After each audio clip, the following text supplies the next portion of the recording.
Within the scenic expanse of the Rocky Mountain National Park, or RMNP, on the west side near Grand Lake, the Holzwarth Historic Site offers visitors a unique window into early homesteading and tourism in the Colorado Rockies during the 20th century.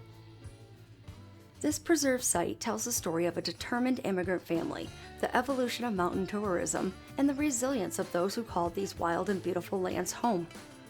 Of course, the history of this land does not start with this family. The Ute Indians hunted game and gathered plants in this area for more than 6,000 years. The Arapaho arrived in the early 1800s, followed by a man named Joseph Fleischitz in 1902. He did not stay long, abandoning his cabin in 1911.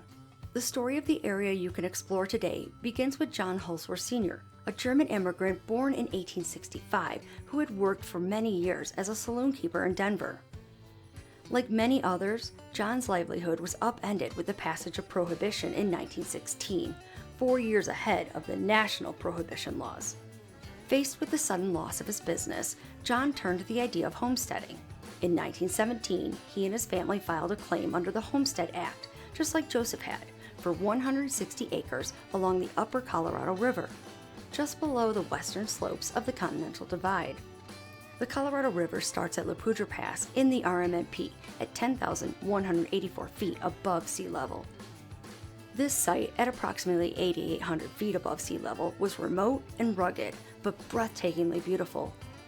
The family began with a simple homestead cabin, and over time expanded their operations to serve a growing number of tourists seeking refuge from the heat and bustle of urban life. What began as a homestead quickly evolved into the Holzwarth Trout Lodge, which was known as the Never Summer Ranch. The Never Summer Mountains are actually the only volcanic range in the RMNP. The valley the homestead is located in was shaped by glaciers that receded about 14,000 years ago.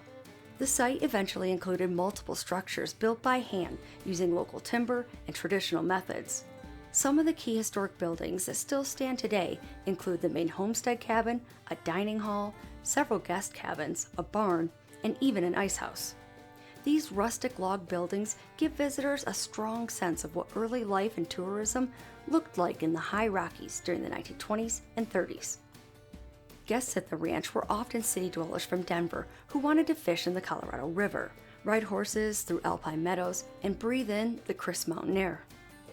One of the most iconic structures on the property is Mama's Cabin, built for John Sr.'s wife Sophia, and known for its unique craftsmanship and charming details. The family's commitment to hospitality and self-reliance helped the ranch flourish even during hard economic times like the Great Depression. The family operated the lodge for over 2 decades, creating not just a business, but a community space that attracted repeat visitors who became family friends. By the 1940s, changing times and aging family members led the family to sell the property. In the 1970s, the Nature Conservancy purchased the land and later transferred it to the National Park Service. Since then, it has been managed as a cultural resource within Rocky Mountain National Park. Today, the site is preserved not only for its natural beauty, but also for its historical significance. Visitors to the Holzwarth Historic Site can walk about a half mile on a well-maintained trail from the trailhead parking area off a Trail Ridge Road to the cluster of original buildings. During the summer months, National Park Service volunteers and rangers often offer interpretive tours, giving guests a chance to step inside the cabins and learn about the family's daily life, from chopping wood and milking cows to preparing meals and entertaining guests. The Holzwarth Historic Site stands as a reminder of the pioneering spirit and the early roots of tourism in the American West. It's not just a collection of old buildings, it's a preserved chapter in Colorado's heritage, telling the story of a family who embraced both hardship and opportunity in one of the most majestic landscapes in the country.